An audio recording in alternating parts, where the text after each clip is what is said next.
Hey guys, Shagat Picks here. Hope everyone's doing well, having a great week.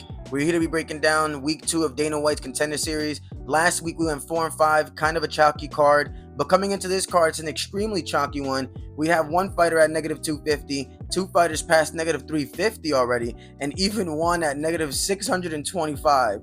We only have one fight that's relatively close from an odds perspective, and getting closer on odds as we get closer to Tuesday.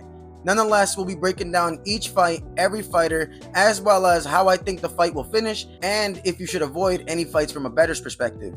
If you find any of these breakdowns useful, please leave a like below and subscribe so you don't miss out on any breakdowns in the future. Plus, it's a great way to show some support. Alright, let's get right into it. For the first fight in the card, we got Billy Bran versus Cody Haddon.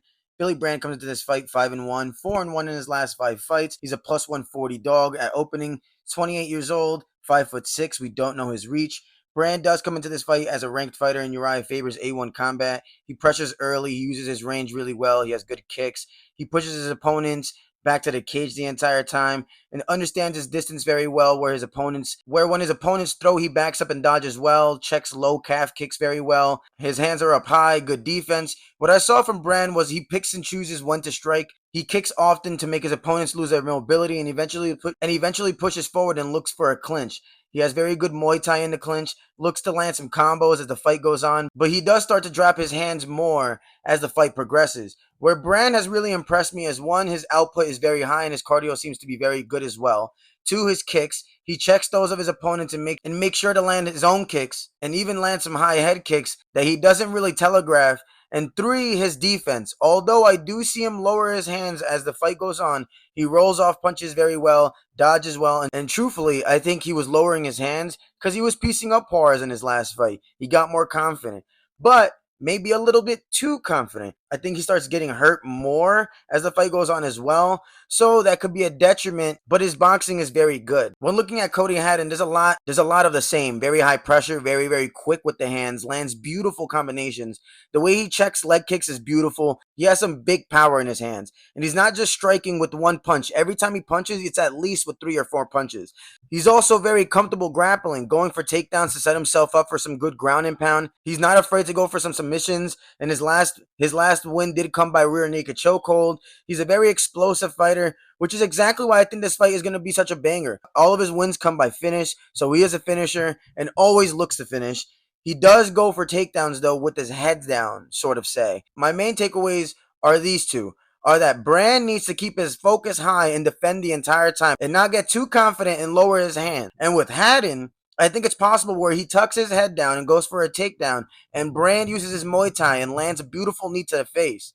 Ultimately, I'm going with Haddon. I think his combos are legit, very high pressure. His wrestling should be able to take some extra feints to the contest, and I think Bran is a little bit more hittable, especially because Haddon has some great combinations. This fight might last the entire fight on the feet, though, so that does say a lot. But very, very exciting fighters and an exciting fight to look forward to. Bran can pull this off. I do see some money probably coming towards the Bran side the closer we get to Tuesday, because this is probably more of a dog or pass the further we, if Cody Haddon pushes further to 200, negative 200, you got to go on the Bran side. This is dog or pass in a bettor's perspective.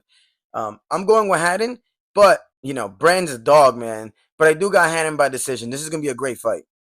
Up next on the card, we got Camjouston versus Torres Finney. Both of these guys have been on the Contender Series before, so they're making their return. Finney is an All-American wrestler. He starts off the fight basically the same way every single time, where he immediately goes for the takedown, where he can end up on top. Very stocky guy, but kind of small for the division.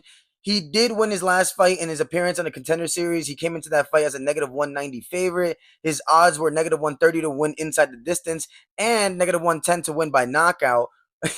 And plus 1100 to win by submission. He ends up winning by submission. It's actually hilarious. But not because he wanted to, of course. His build is extremely muscular, not one bit of fat on him, so he expects to go in there and wrestle his opponents down, grab their wrist, and get a knockout by stoppage. Finney picked up his last opponent, Panfarov, on his shoulders in the first 10 seconds. He gets it very quickly, but Panfarov was piecing him up. He was getting elbows while getting grappled up. He was popping up and getting back on his feet and landed some big, big shots on Finney, which really stumbled him bad. He got rocked. This happened twice as well, where Finney got the takedown, Panfarov got back up, popped him. Finney got dropped. I mean, not dropped. Finney got wobbled twice there. Finney goes back in round 2 with the same game plan. His grappling and wrestling is just at such a high level that he knows he can get the takedown. 2-time state champion. I was kind of shocked he didn't get the contract. It was more likely due to him getting rocked but this guy is very impressive, especially because he secures position when he gets on top. He has gone a decision as well, so his cardio shouldn't be a problem either. Regarding Camjouston, he does have a 100% finish rate, so that's a key note here, as well as he's 6'2", so he's going to tower over Finney here, truthfully. He's very long as well, very solid kickboxing, goes for a lot of lead leg kicks, using his long range and keeps that range since he is so lengthy. But he doesn't seem to have much power though, which I think will be the determining factor here. Clearly, Panfrov did have that power against Finney, which is exactly why Finney only closed at negative 190, but here he's closing at negative 400. Rowston's chance to win is to knock him out. I just don't see him being able to do that here, to be honest, especially not from what I've seen in his last fights. He does go for grappling, but the fight that I saw, he went for grappling when he got rocked, by his opponent. So I really don't see a path to victory here for Cam, especially because Finney is so strong and muscular.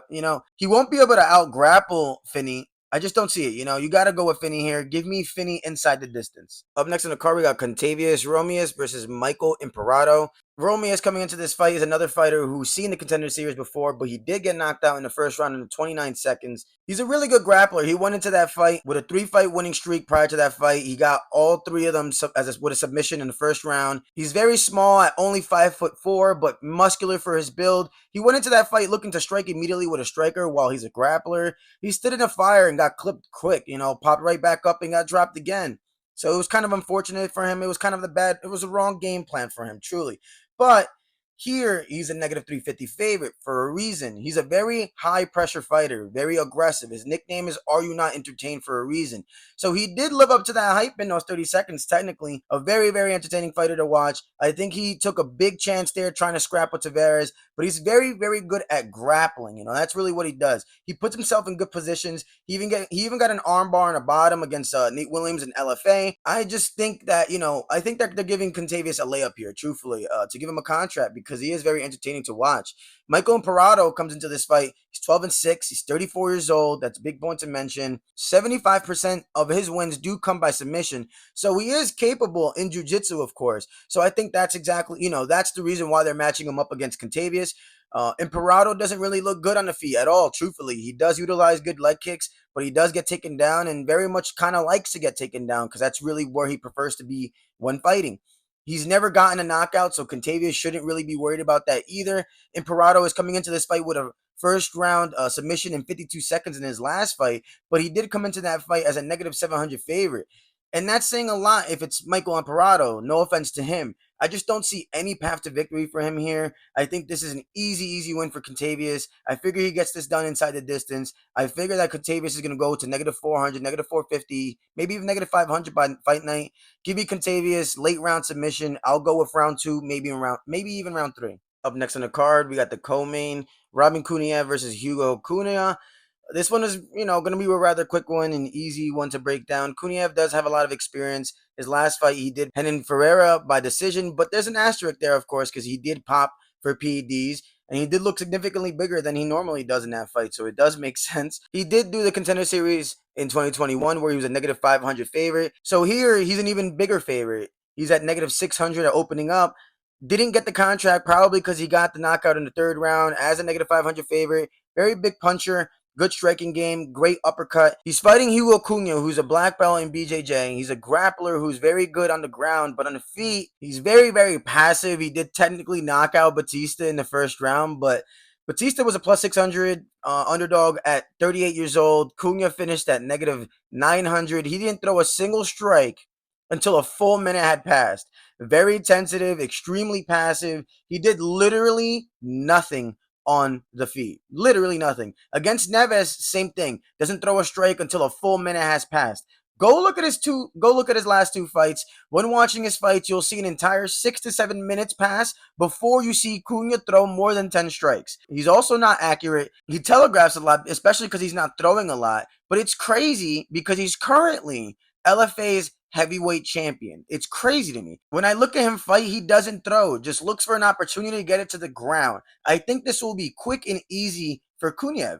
The only question being now, how is he going to look after these PEDs, truthfully? I personally don't think this should be a negative 600 fight either. Don't get me wrong. There's a possibility that Cunha does get it to the ground and truthfully do exactly what he did to Neves, and that's get dropped. Opponent gets a little too aggressive, gets to the ground, makes a mistake. Cunha finds a way to get on top and then finds an opening for a ground and pound or a submission. But truthfully, you got to go with Kuniev here. I would not add him to any parlays, though. There's just no value in this fight whatsoever, unless I guess you like Cunha for submission. But yeah, I give me Kuniev here. I'd say by decision. I wouldn't be surprised if he knocks him out as well. Up next on the card, we got the featured bout. We got Pitlick versus Andreas Gustafsson. Gustafsson is a super high pace, very, very aggressive fighter. He looks for the clinch quick and grapple against the cage. A lot of knees while in the clinch, looking to do damage immediately. He wants to land big, big punches, but also kind of puts himself in danger as well. But he does have a solid chin on him. In the fight against Lampinen lands the most vicious elbow that lands so clean on Gustafsson. And Gustafsson ate it like it was nothing and goes down for a takedown right after.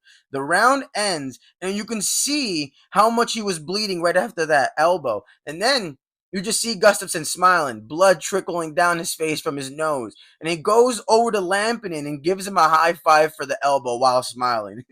It's literally, he's just a savage, but that's because Gustafsson goes in for the kill, even though that sometimes means he puts himself in dangerous situations. If you watch that fight, there's literally blood everywhere. Every time Gustafsson gets hit clean, he gets pissed off and goes in for another fury. Very accurate, very heavy shots. Seriously, go watch that last fight. It's an incredible fight. If you don't like blood, don't watch it. It's one of the bloodiest fights I've ever watched. This guy, he truly fights like a zombie.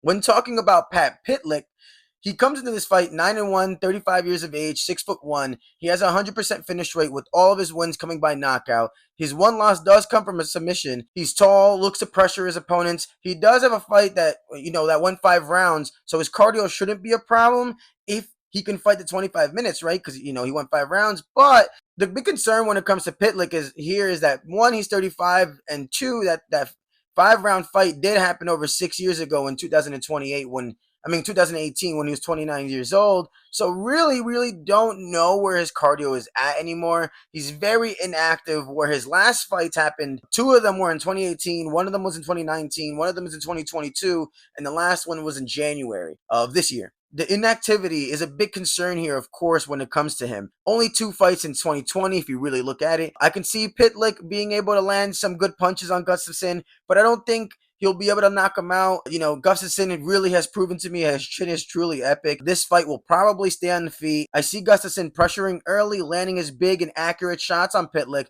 and putting him down probably early too, maybe even round 2. I think Gustafsson's pressure, power, and ferociousness will be a little bit too much for Pitlick here. A fighter who's not really fighting much, going to be facing someone who likes to go to war. This will be very tough for Pat. Give me Gustafsson by round 2 knockout. This will be probably another bloody fight, but I'm very excited. Very great card. But yeah, give me Gustafsson by round 2 knockout. All right, guys, those are my breakdowns for week 2 of Dana White's Contender Series. Like I said in the intro, very chalky card, but I of course do think that all the favorites will get it done here. If you made it this far, please leave a like below and subscribe so you don't miss out on any future breakdowns. Thanks again for watching. Let me know if you agree or disagree in the comments below. See you next time. Stay up.